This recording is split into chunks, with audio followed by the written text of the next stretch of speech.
Grandpa Gator, how do I leave my abuser? How do you rip off a Band-Aid?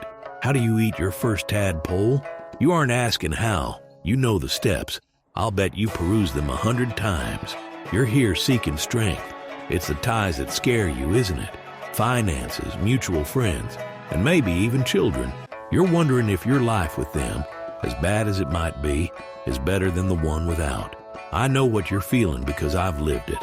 My fourth wife, a tigress named Tila, began as a kind, supportive figure who was a real wild child in her rumph. I blinked, and 2 children later, I couldn't have a conversation, and I was waking up in bed every morning with a woman who hated me. My mistakes were met with rage, and my best was met with silence. I knew I was miserable. Every voice in my head agreed that my life had never been worse, but I wasn't scared of living without her. I was scared of change. My kids, my friends, and my finances were the voices that kept me in line, obedient. I can't give you the strength to do what I know, and what you know needs to be done.